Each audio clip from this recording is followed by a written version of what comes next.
It's 8:45 p.m. on Monday the 9th of January 2017 and this is the Cats Whiskers podcast live.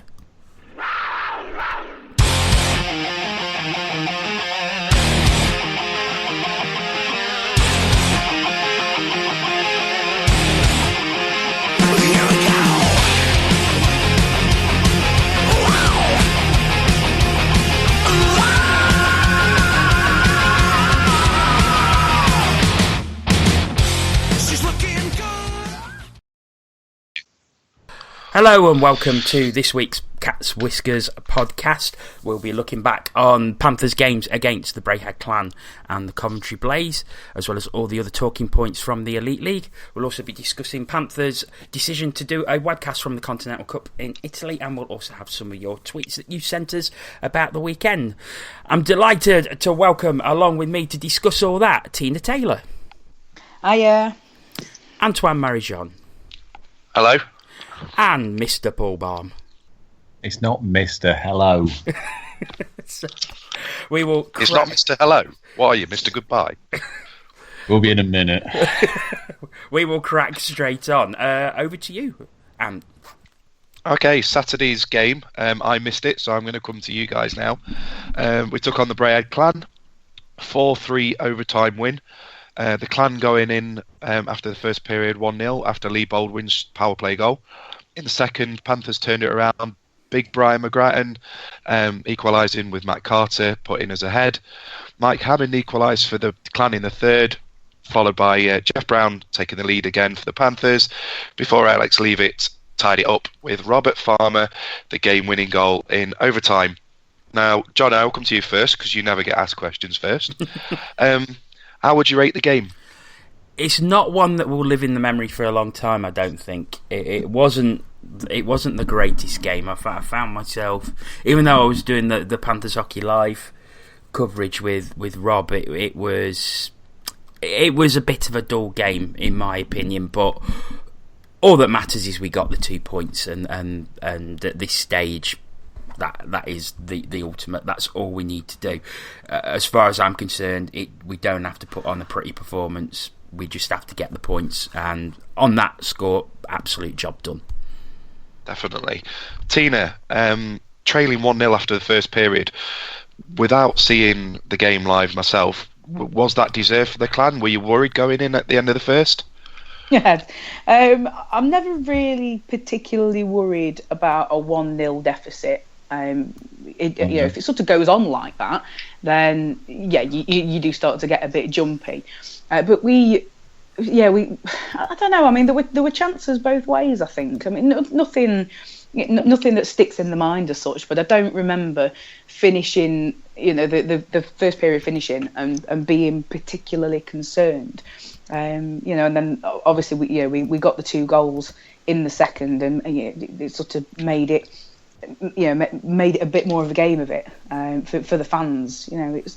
Yeah, no, I don't think I was particularly worried, and the only thing that sort of stuck in the back of my mind was that prior to that game, we were the only Earhart team that had given the Clan points, and that remains, and now we've given them 3. So it's just that was the only thing that sort of stuck in my mind. To be honest, I was a bit worried about overtime, but it does look like we learned our lesson from last time.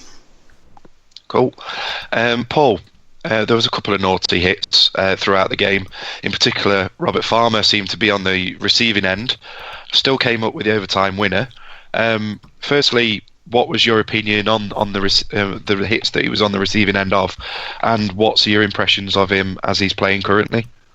Well, I mean, I've got to say I didn't see the first one because it was down the other end of the ice, and it looked, the one where he was bleeding, it always looked like it was just a tangle.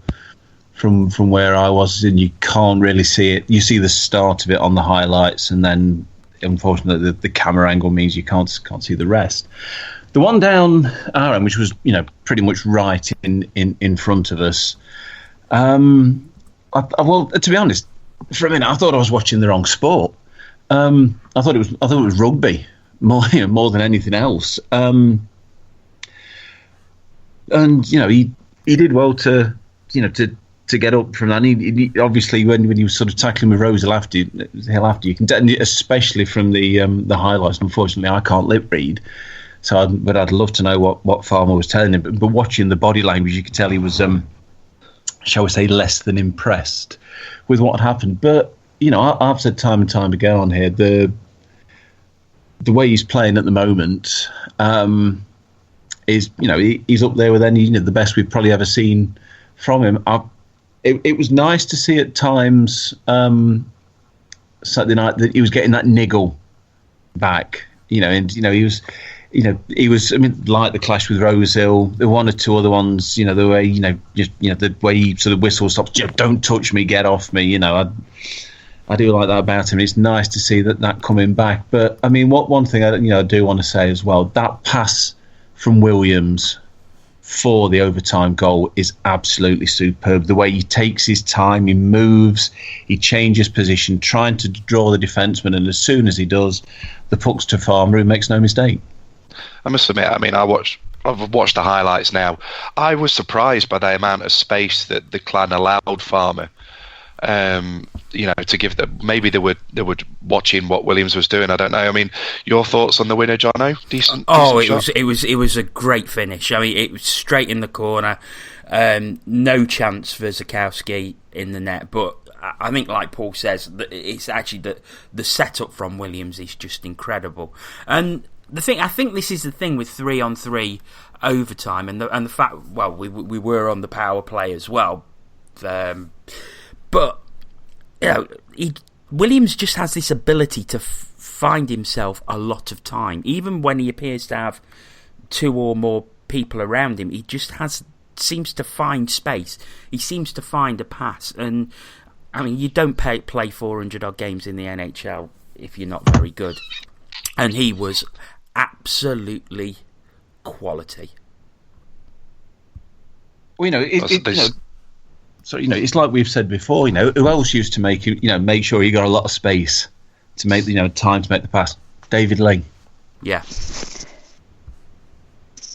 One thing I would say about Williams is I think the Clan had obviously identified him as being one that they should be watching, because I lost count of the amount of times that there was more than one man focused on him alone. So I think every time he was on the ice, I think they knew about it, and I think they were a little bit focused on it, to be honest, which may have had some bearing on the fact that Farmer had so much space to put that overtime goal away. There was obviously talking about a couple of questionable hits on Farmer. Obviously, Jeff Brown was called. I believe he got a check to the head penalty. I've not seen it. Unfortunately, it's not part of the highlights package. Can any of you guys shed any light on what happened? Anybody? Yeah, I thought it was harsh. It was. I mean, the principal point of contact was the head. Scott Pitt bent down. It looked more of an accidental collision than anything malicious on the night. I mean, obviously it will get reviewed by DOPS, but I will be very surprised if there's any further punishment on that. I think it was just I think Brown just turned, Pitt had his head down and he hit him. It was accidental, non-malicious. Obviously, the way the rules are now, if that sort of thing happens and the principal point of contact is the head, then it is a penalty. However, I'll be very, very surprised if there's any further punishment from DOPS on that one. And we'll come to Tina, because I know she likes talking about Schultze. He's injured again. What's happened? Oh, well, what's happened? Stephen Schultz played an ice hockey game, so there's always a danger that he's going to get injured, unfortunately. It does sort of feel like that. We're in Stephen Schultz's second season, and I'm not sure if he's actually completed enough games to say that he's played a full season for the Panthers. I mean, the game against Manchester where he went off last time, it was a good hit he was on the receiving end of, but I think he was just sort of caught in an awkward position next to the boards. This time around, I mean, he's been fairly hit again, and he's got injured. It just seems to be a familiar story with Schultz, unfortunately. The guy is fantastic when he's on it, and a lot of teams do struggle to handle him, but he really does seem to be prone to getting injuries. It's frustrating more than anything. And I mean, just as we're at the point where, we've got 4 lines back and they seem to be settled, and guys are building up a rapport with each other, and then we're losing a body and it just throws it all out again. It's it's a shame. It's a massive shame. But given his history, and I mean, given his history with the Panthers, it's always a risk. It is, and if the rumours came through on Twitter that it was another head injury as well, which doesn't bode well, but like somebody came up with, I believe on Facebook, we could just sign that Schultz that Steelers have released and we don't have to pay for a new jersey. Unless it's not a bad idea, to be fair. Well, we're known as cheapskates in some circles, so I'm sure money saving expert and what have you.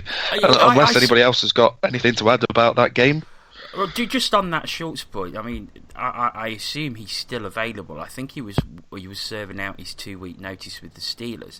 If he's available, get him. I don't think he's that bad a player, to be honest. He scored 31 points in 31 games.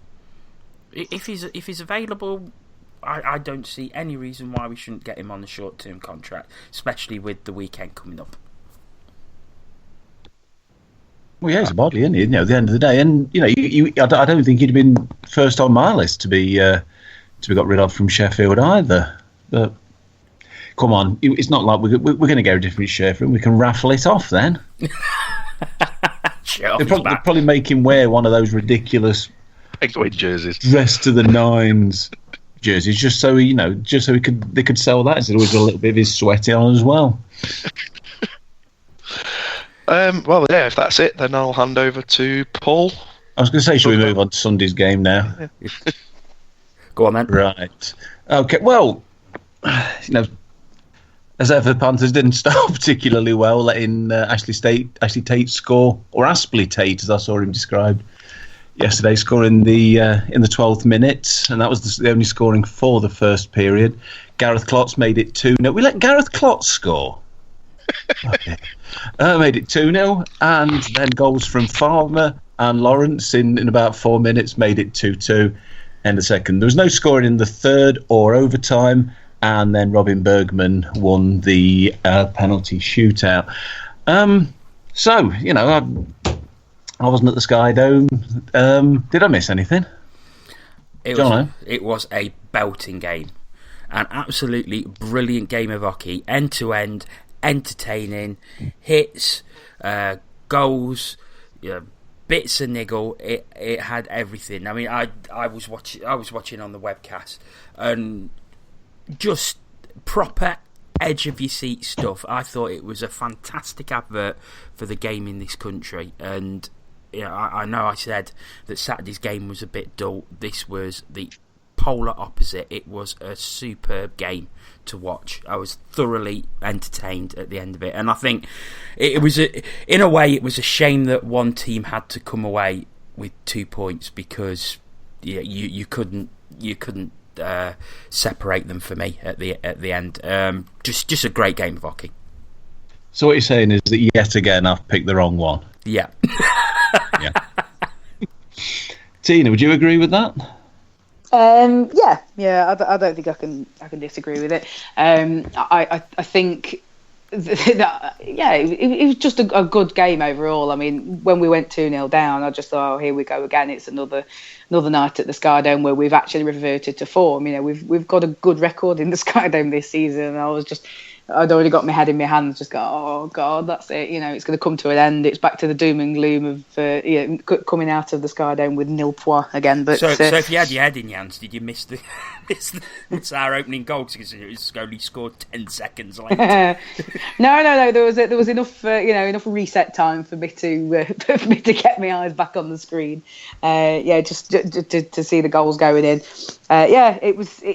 It was a very entertaining game, and we'll possibly be accused of, I don't know, something close to sour grapes. But yeah, it is a shame that one team was going to lose that. But I'm really sorry, Chris Lawrence. But when I saw him step out to take a penalty shot against Brian Stewart, albeit that he was the guy who was sent out again and again and again that particular game when we had a penalty shootout against the Blaze, and he seemed to be the only guy who could score on him. But I don't think the record's all that good. But yeah, when he came out, I thought, well, I don't fancy his chances, unfortunately, and I was proved right. But yeah, it's horrible when the game has to come down to penalty shots. I would much rather have settled it, in regulation. Well, if we'd have settled it in regulation, we'd have come out with nothing. So maybe I shouldn't say that, but yeah, penalty shots is a horrible way to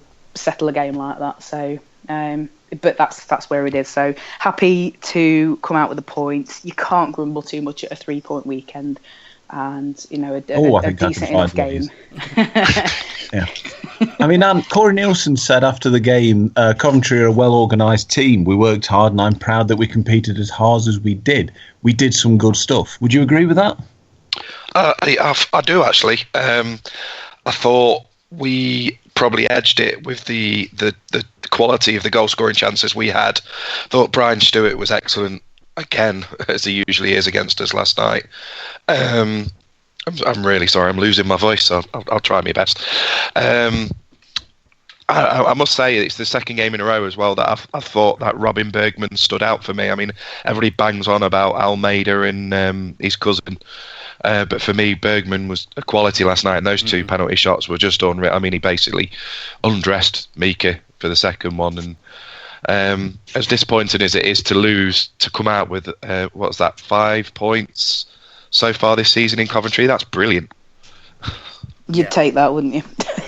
I've got to say as well, I thought the opening goal, the pass from Robert Lakovic, and Lakovic has been criticised, and fairly so this season, but that pass to Farmer for the opening goal was absolutely outstanding.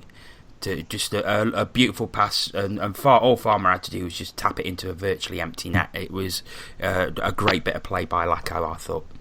I think Lacko, to be honest, since Williams has come, has really seemed to step up. Some of the passing that he's been doing, some the assists he's been picking up, some really really clever stuff. And it's nice to see him getting back to that. It's just that one goal he needs for the 100 now. He needs to break that duck sometime soon. He really does. Yes. I'm getting sick of that. Yeah. I'm sick of Elite League Statos tweeting that out.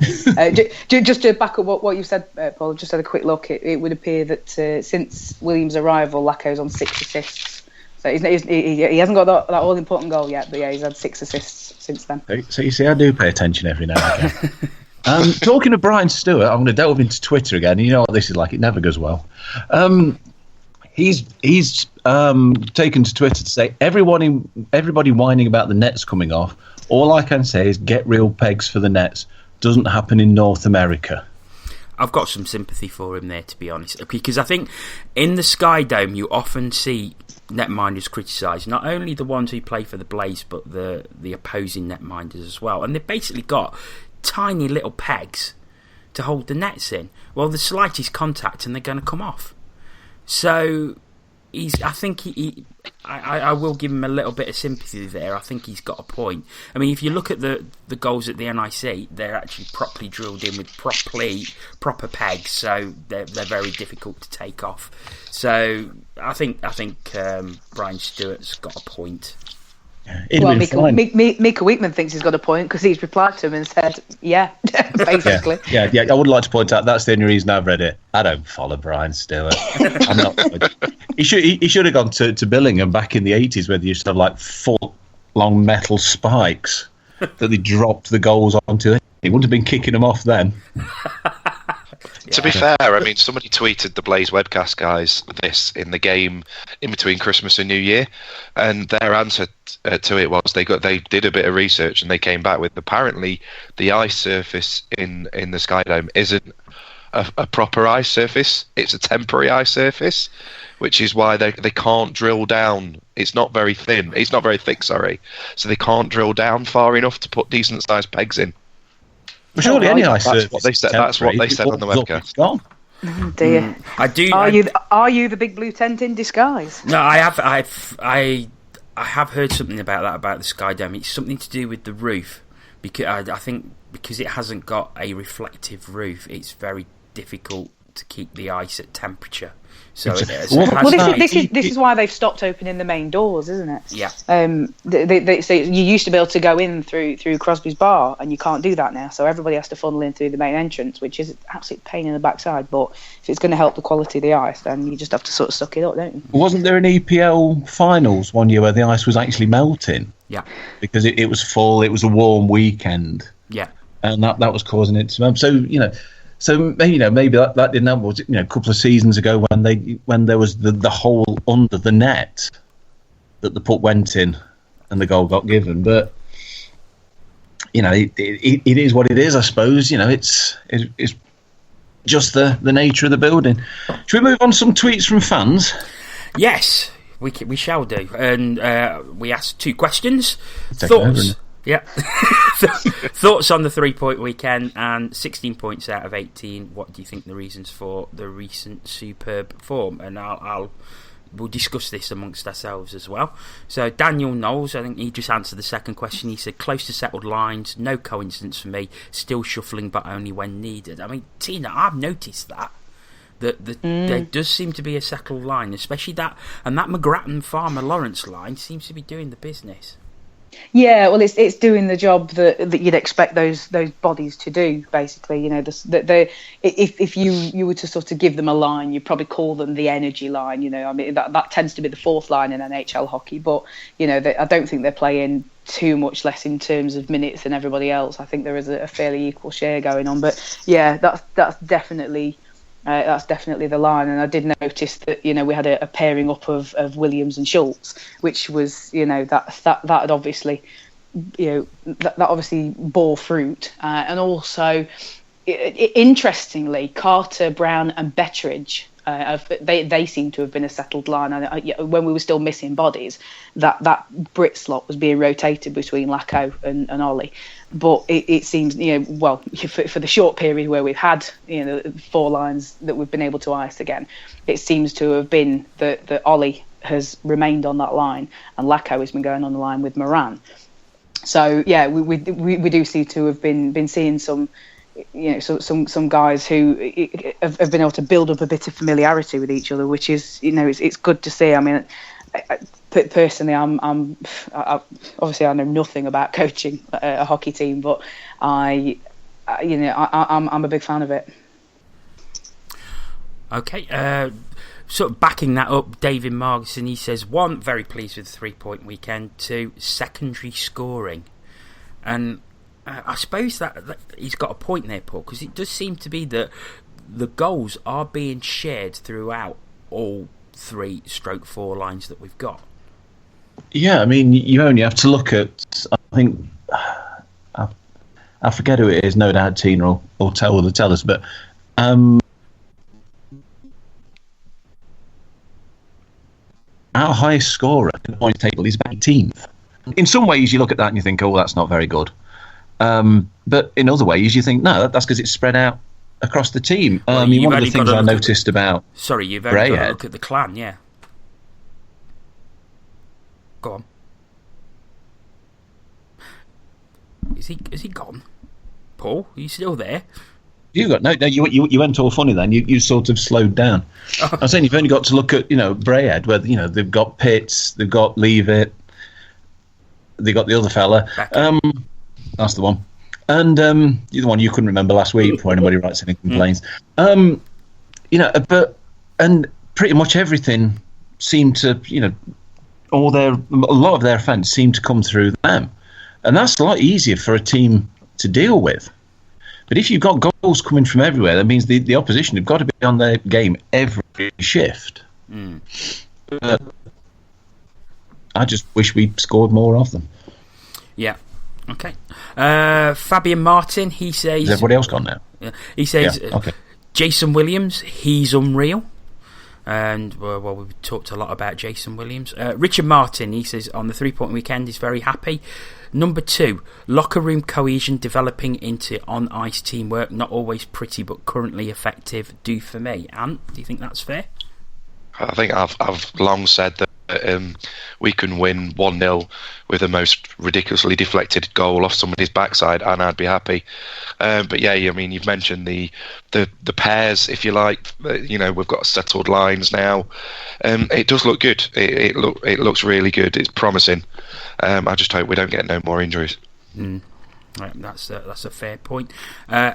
As Bates, he says, I would have taken 3 points before the weekend. And on question 2, carrying confidence through and being able to react when behind. I think that's something we don't seem to panic now when we go a goal or a couple of goals down. We seem to have that confidence and ability to come back. Tina? Yeah, I would say so. I mean, there's been a lot of times earlier on in the season, especially in our early Christmas slump, if you will, where we went a goal behind, and you just thought, well, that's it then. It's just game over. So yeah, we don't seem to get too troubled by going a goal or two behind. We just sort of get our heads down and get on with it. So it's good. It's good to see that there's a bit of battle. If it's required. Ian Pigeon, he says, very happy and confident. Picking up points is key. And to sum it all up, I think Amy Wackhorn does it very well. For question 1, she says, would have taken 3 points very happily. And on question 2, confidence and ability to come back from being down, also Jason Williams. So I think that sort of sums up what a lot of people have been saying. But same question to you guys.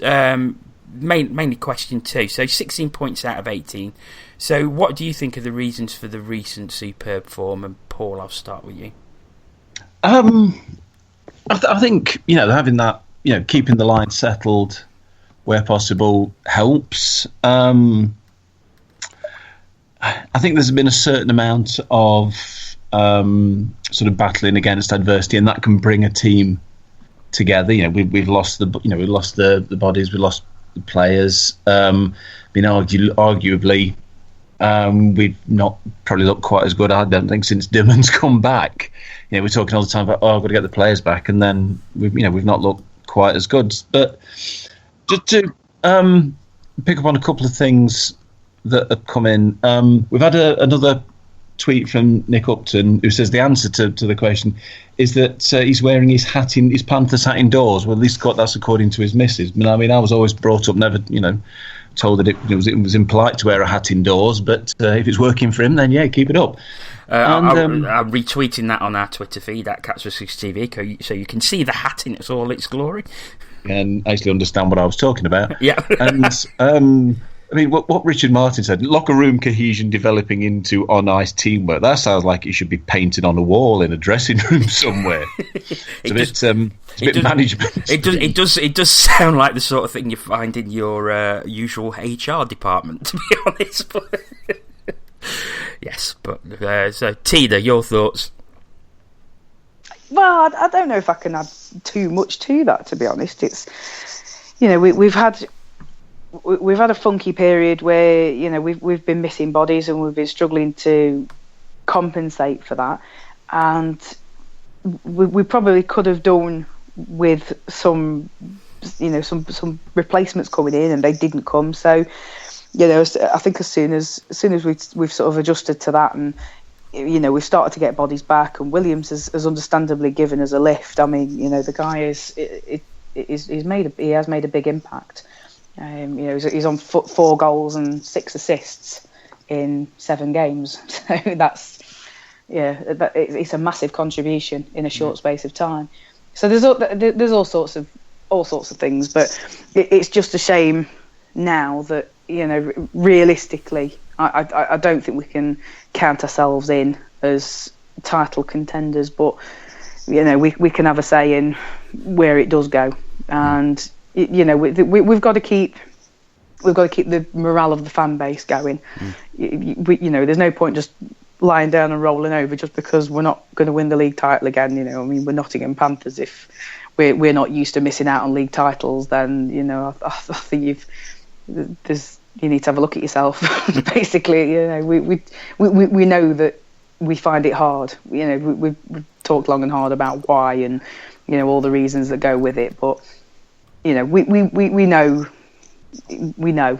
So, we just got to, like the team seem to have done, just got to get their heads down, and deal with it, and do what we can, do the best that we can with what's available. And Jason Williams. I think, it's been mentioned a few times already. I mean, looking at the stats that Tina provided, I'm really surprised actually that he's our only player that's going at more than a point a game so far. But what I'd be intrigued is to see what everybody else was performing like since he's been here. I mean, you've already touched on Laco's performances recently. I mean, I thought apart from the chance that he had yesterday in Coventry, which for me really should have done better. He should have scored, but he is facing Brian Stewart, who we've talked about that endlessly. But I thought I saw it on Twitter. I've seen it on the highlights. Laco played a good game on Saturday, and for me, he played really well yesterday as well. So if Williams can bring that out of the other players as well, it points us in the right direction going down the line. I mean, Brown seems to be another player who has really been on top form during this run. He scored a lot of points, he scored a lot of goals, and he seems to be one player who's really, really stepped up since we went on this sort of 9-match run of scoring points. Do you think that's fair, Paul? To be honest, yeah. I mean, the goal he scored on Saturday night was an absolute beauty. It wasn't worth throwing your pint about at them prices, but he's playing the sort of game that you get the feeling is his natural game. There's a lot of energy. He gets on with it, and but he can pop up and score goals like he did on Saturday. Yeah. Okay, if you've got any thoughts on that, so please do tweet us while we are on air. It's at Cats Whiskers TV on Twitter. We'd love to know your thoughts. Moving on and looking ahead to something for the weekend as Panthers go to Italy for the Continental Cup. Yeah, I will get to the point. Panthers have announced that they will be providing a webcast for all 3 Continental Cup games in written. The cost will be £10 per webcast, or a special offer of £20 if you buy all 3 together. Now, this podcast has banged on for months and months and months that Panthers should have a webcast, and it's disgraceful that they don't. And finally, we get one for the Continental Cup. I just want to say, Panthers, thank you. It's about time, and also thank you for making it a reasonable price, especially the offer for all 3 games. So, bang on. So, I am very, very happy with that, and I'm sure you guys are too. I mean, will you be purchasing the webcast? I'm going to have to, because I don't think I can get home in time for 3 o'clock on Saturday, on Friday, for them to then get down to the pub to watch it. But it'd be nice if they're doing the buy and keep deal as well. That I know, I believe it's the same company that they did the Steelers ones. Yeah, and Belfast as well, I think. So. Belfast, yeah. So if they do the buy and keep deal, I'd love to do it just to keep the games. I mean, even if it turns out to be a complete disaster for us. It's been a long time since the British side has been this far in the European competition. I'm buzzing about the weekend. I can't wait, but it's brilliant that the Panthers are doing a webcast. Thank you very much. Yeah, Paul. I am slightly dumbfounded, if I'm honest. But this doesn't necessarily mean that it'll become a week in, week out occurrence. I would be very surprised if it did, but hey, I mean, there was no other way that we were going to be able to see it. So so this is great, and I mean, I know it was going to be on the radio. I think Owen Bradley's going out there. Yeah, I think. But from the odd time I've listened to ice hockey on the radio before, I tend to get a bit confused. I hear somebody cheering, I don't know which team scored, so. Maybe, I mean, the other thing is who's going to be doing the commentating? On the webcast, I have no idea. I can tell you it definitely won't be me. So, unless, of course, Panthers want to get me a flight out there and put me up, I will happily come over and do it for them. But well, if they can tell me before I'll buy it, then that's fine. Yeah, but maybe it's a case of watching the telly with the sound turned down and just stick the radio on. Oh, and hope it syncs together. And hope it sings. Yeah. Tina. Well, actually, just on that, did anybody else have problems with Coventry's webcast yesterday?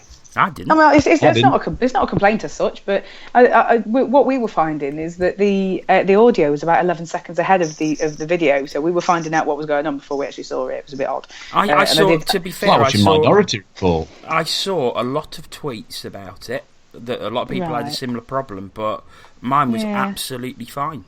But I don't know. Well, anyway, regardless, it's about blooming time. It's like, we'll go back to Brock Wilson's, his interview that you did with him, and his article in the Post. Give back to the fans. It's January. We've just had Christmas. We've got, for those of us who are paid monthly, we've got the long month where we've got absolutely no money. It's not all of us can afford to go out to Italy, but we want to see these games because it's a piece of Panthers history. It's a good bit of Panthers history, and we want to be a part of it. I mean, anybody who was a Panthers fan, when we won the league, I mean, you wanted to be in Belfast, but if you couldn't be in Belfast, then you could watch the webcast because they do one. So it's giving back to the fans, and thank you for doing that. And just as a side note, can you have a go at making this a springboard for doing home league games? Because it's if it's a success, then it's something that you should be building on. Well, wouldn't it be ironic if we now start doing webcasts and the Steelers have stopped doing them? Maybe that's why Steelers have stopped doing them, because the company wanted to work with us, and Steelers gone, well, you're not working with them down the road. If you work with them, we're not using you. And then that's why they've, because we're still waiting to find out why they've stopped. Controversial. Stranger things have happened, believe me, but no. But this is British ice hockey. Well, true, but absolutely fantastic news. So, webcast available for all three games, £10 per webcast, £20 if you buy all three together. It's NottinghamPanthers.tv if you want to order them or see all the details. Go to that webpage, NottinghamPanthers.tv. To have a look at the webcast.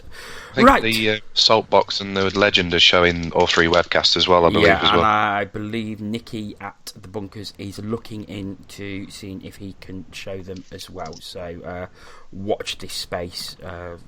Good choice. I mean, that'd be brilliant. If all three pubs could get it on and they get a decent amount of fans there, what an atmosphere that could create if we do the unthinkable. Yeah, absolutely. Okay, we're going to look at the other results and news from the rest of the Elite League over the weekend. So to quickly run through the scores, a double header for the Steelers in Belfast. Giants winning 2-1 in overtime on Saturday. Steelers winning 4-1 on Sunday. A home-and-home double-header for the Fife Flyers and Manchester Storm. Fife taking both games, 4-2 in Altrincham and then 3-1 in Kirkcaldy.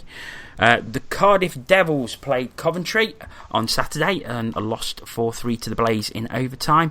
They travelled to Braehead on Sunday and beat the Clan 3-2 in a shootout. A home-and-home series also for the Edinburgh Capitals and the Dundee Stars. Capitals taking the first game at Murrayfield 3-2.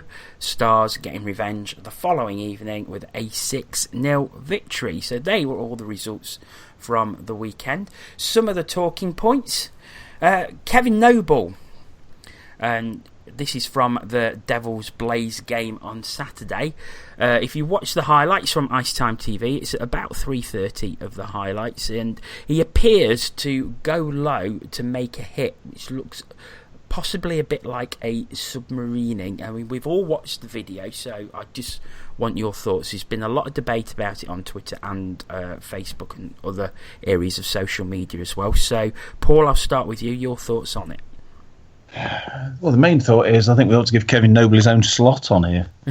He seems to be talking about what he's done every week. I don't know.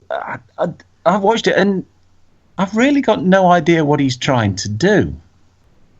If I'm honest, he could be going to make a low hit, but he also could be trying to get out of the way of a hit. I looked at it and just thought, what are you doing? I just couldn't work it out. Maybe one of the other two has got a better idea than I have. I mean, I looked at it and I just thought, why would you duck down when you've got no reason to duck down? I just don't know what was going through his head. Only he knows what he was doing. But so, Tina, your thoughts? I just think he was bailing out of the hit. He saw was it Borderline? No, whoever it was, he saw the guy come in, and he just panicked and bailed out of a hit, which it's not the best way to be bailing out of a hit. There's better ways, you go forward or you move backwards a little bit. You don't just crouching down like that is, I think it's potentially dangerous, but I don't think it was malicious. I mean, if anybody who knows me knows that I've got no love for Kevin Noble, and I'm not going to stick up for him if I don't think it's warranted, or I'm not going to say that I think he deliberately tried to injure the Cardiff player, because I don't think he did. I genuinely think he was just being a bit cowardly, and he was crouching down to avoid the hit, and it's turned into a potentially dangerous play where what he probably should have done is taken a step back or a step forward. Far from me to defend that little toe rag, but like Tina says, I don't think he's legit gone for the knee there. I think I've seen the outcry on one of the Panthers Facebook groups today, saying, people should go out with intent to injure him because he does it to everybody else. I'm not convinced in this case. I think if anything, he's trying to he's trying to avoid the hit. Obviously, I don't know whether he's going for a hip check or whether he's been watching. He's getting ready for the Royal Rumble and he's going for a backdrop, trying to backdrop him out over the plexi or something. I don't know, but on this occasion, I will give him the benefit of the doubt. Okay. The Sheffield Steelers causing controversy once again. Who'd have thought it? With a tweet that was put out after their defeat on Saturday. Chris Higgins scoring the overtime winner for the Belfast Giants, but the Steelers tweeting that he was offside and they'd seen it on video replay. And I suppose the question is, can they ever accept a defeat with good grace? I take it you don't want a long answer to that. Go on. No. I mean, come on. These things happen. What goes around comes around, doesn't it? And I mean, they used to employ Tony And. I've seen Tony And score more goals from an offside position than a lot. It used to happen all the time. That was off his game, hanging around on the blue line, and because he was Tony Ann getting away with going in early. But so these things happen. You just have to, suck it up. Having seen the stills as well, I don't know how the linesman can be expected to call that in real time. Don't forget, they've got stills, and the stills showed that his foot was on the blue line, which is onside. He's on the side then, yeah. So, it didn't go your way for once. Just shut up and get on with it, frankly, because next time it probably will go your way, and you won't be going, "Oh, sorry, we can't have that goal because we shouldn't have been given to us," will they? No. So shut up. Another incident from the weekend came in the game in Braehead. Patrick Bordelot of Cardiff given a match penalty for a check to the head on Zach Sullivan. We've seen the footage there on the highlights that were provided by the Clan, and I've got to say I think he's been caught bang to rights there, because I thought he left his skates to make the check. I mean, other thoughts, Tina? Yeah, I mean, if you sort of put it up against the other check to the head that we're aware of that involved the Clan this weekend, it doesn't compare for me. I mean, it's not. He's coming at him with a fair amount of speed, but it's not what you would be able to call a charging penalty on. He leaves his feet. He is a fair bit taller than Sullivan, so there was no need for him to leave his feet. And for me, it's quite high anyway. I mean, the interesting part about this is for me is that the referee was watching the play and didn't see it. So it was brought to his attention by the linesman. Now that indicates that the referee has got an awful lot of confidence in his linesman to be able to make that call that he hasn't actually seen. Bravo to the officiating team, I suppose, in a way, because they've obviously got that confidence in each other to be able to make the big call when they're required, and to communicate well. So the on ice team are probably to be applauded in that sense. I'm not applauding. I'm not applauding, the call or whatever, because obviously it's my opinion. I'm not an official, but yeah, the fact that they communicated well enough to, and they had the confidence in each other to make that call, good for them. Okay, leaving your feet is going to be a dangerous play at all times. But I have literally, while Tina was talking, I'm watching the hit again and again and again. And for me, apart from the fact he leaves his feet, there's not a lot wrong with it, to be honest. The Clan player sees him come in, they're side on until literally he's probably half a foot away from him when the Clan player then turns away. And I think the injury has occurred because the Clan's player's face has then gone into the plexiglass. But I don't know how Bordelot can pull out of that at that point, because it was practically on him at that point anyway. But I mean, I could be talking at my backside, but I have tried my best, to come around to everybody's way of thinking and saying, it's a disgraceful hit, blah blah blah. But he jumps, which is a no. But other than that, there's nothing wrong with it for me. No, I would disagree with you completely, because I think the principal point of contact is the head, which is a big no. And he does go into Zach Sullivan's head, and he leaves his feet to do it. And I think he's been caught absolute bang to rights from that footage. I mean, Paul, what are your thoughts? I tend to probably be sort of more towards Ants than thing. I think it's not a great check by any way. So it's a high hit, but if he leaves his feet, then he probably he deserves getting the book thrown at him. But I think we've seen worse. And like Tina said, if that's the same call as was given to Jeff Brown, then same offence. Obviously, the severity was different, because Bordelot got a match for it, but they're two very, very different events. Okay, to lighten the mood a little bit, front runner were the broadcaster of the Elite League highlights show on Thursday nights. They were asked why they didn't show all of the games last week, and it appears because there was a bit of offensive language, shall we say, the Dundee 5 game, which meant that they couldn't show the highlights from that game. Front runner helpfully sent out a tweet saying that consider alternative phrases like "puck me," "that's hit," and "shunt." So I don't understand them. Can you explain them to me? I'll wait till we've gone off air. And after 9 o'clock. I think actually quite a nice little bit of engagement by front runner and a nice little bit of humour. But remember, folks, it is a pucking family sport.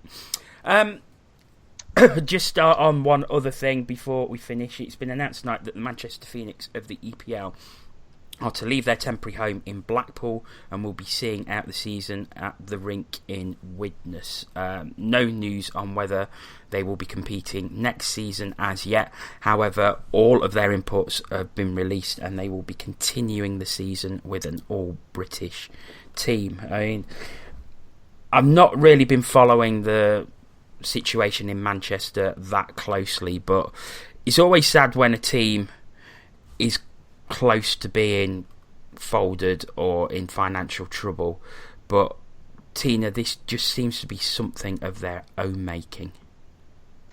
Well, yeah, I mean, I'm like you, John. I don't follow an awful lot outside of my own league, but there just seems to be a perennial issue with them now.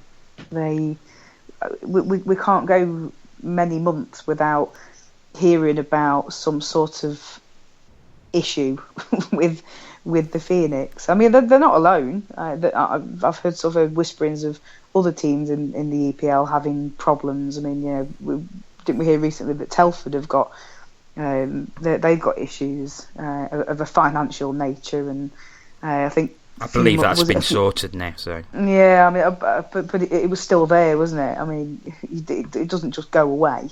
It's happened, and fair enough if they've managed to deal with it and get past it, then brilliant. But it's still there, isn't it? It's still out there.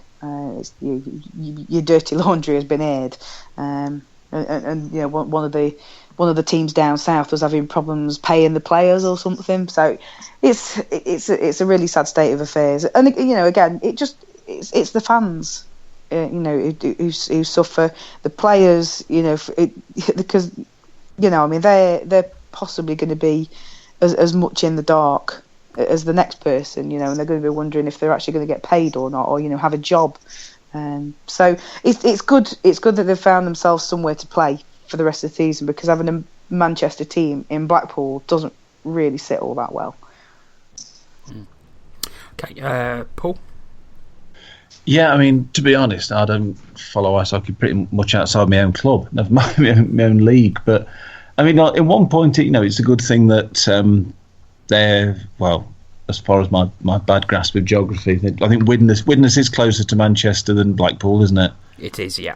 It is, yeah. So that's good, on one end. But playing with only a team of Brits, you got to wonder what is going on there, really. And you've also, and again, like I say, I have little or no knowledge, which is probably absolutely obvious, really, of the EPL. But they're losing Milton Keynes next year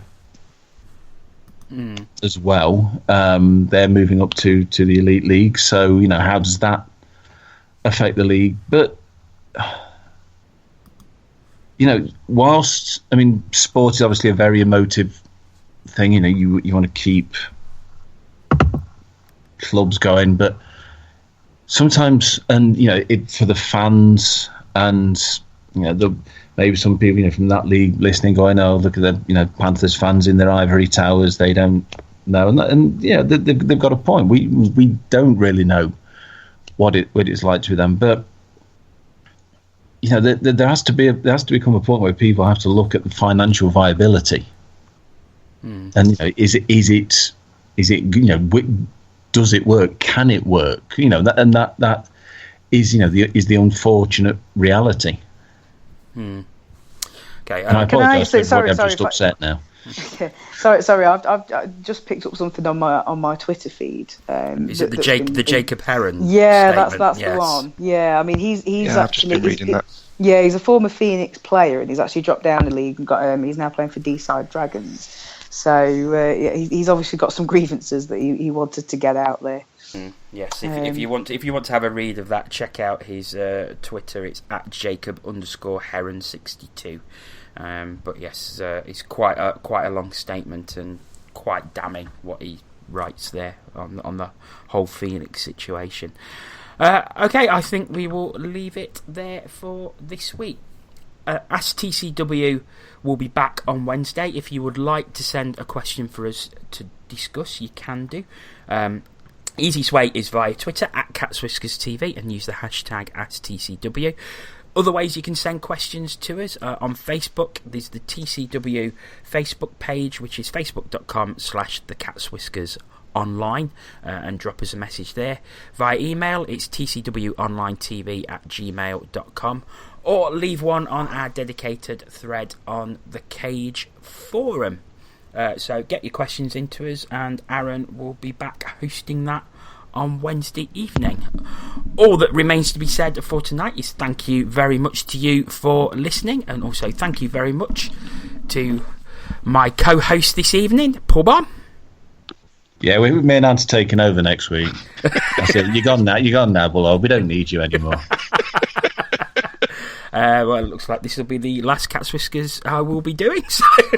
Oh, don't you see? You say that you're getting people's hopes up, aren't you? Then you'll turn up again next week and know it's that Bullard again. Yeah. We might next week. What about Wednesday? Well, Aaron does Wednesday, doesn't he? Yeah. See Ant's comment. Well. Bye, Tina. TTFN.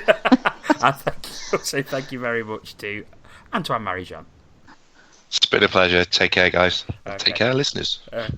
So thanks for listening.